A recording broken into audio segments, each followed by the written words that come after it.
Every gym bro will tell you, oh, the spin machine is useless. Every gym bro will tell you that, but that's actually not the truth. Everything you've been told has actually been a lie, and here's why. The first argument is the classic stabilization argument saying, oh, the machine cannot stabilize. That's some freaking BS. Here's exactly why you need to incorporate it into your routine, and we're gonna start with the bench press and the squat. When you bench press on the spin machine here, you tend to actually deactivate stabilization muscles to a degree, but it also means more muscle mass because you can isolate the muscle you're working. Example, your chest on a bench press is going to be worked way more than on a dumbbell press. Example, on a squat as well, you're going to work your quads way more on a spin machine squat than you will just on a classic squat the barbell. And honestly, if this were true, the machines would also be dumb too, because you're working, once again, you're isolating muscles on the machines just like you are on the Smith machine. So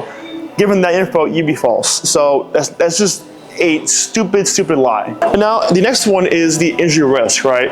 People think, okay, and gym bros think, okay, the spin machine actually increases injury because people have lack of mobility, and having lack of mobility equals unnatural movement patterns, which this is completely false because once again, teaching a bench press or teaching a squat on a spin machine can actually benefit your mobility in a lot of ways. A lot of people benefit from doing main movements on a spin machine like a bench press or a squat because it helps them teach the movement and therefore helping their movement patterns long term, and just studies just don't really support this claim. Let's talk about where this machine actually really shines, and that's going to be the safety bar here in the prongs, right? This is really special because once again, you don't need a spotter for this. You can easily unrack it and rack it back up again, which creates a very safe environment for anyone new to bench press or squatting. Also do partials and slow negatives way more effectively than on an actual bench press, and I'll show you that right now. If I go partials,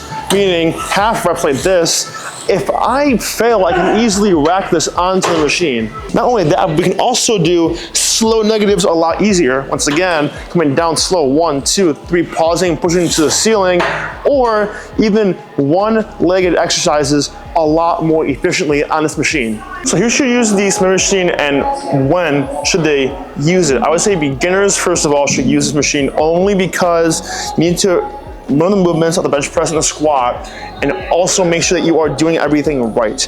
If you do not have good form, if you cannot lift the bar, whatever it is, you need to stay on this machine first. And that's why it's so important that you do this first. I started on this machine at Planet Fitness, and I did not regret it at all because it helped me create a solid foundation for what I was doing it on the racks. Remember, this machine is a tool. You should use it in your routines and respect it for what it is, and don't put labels on what it's not.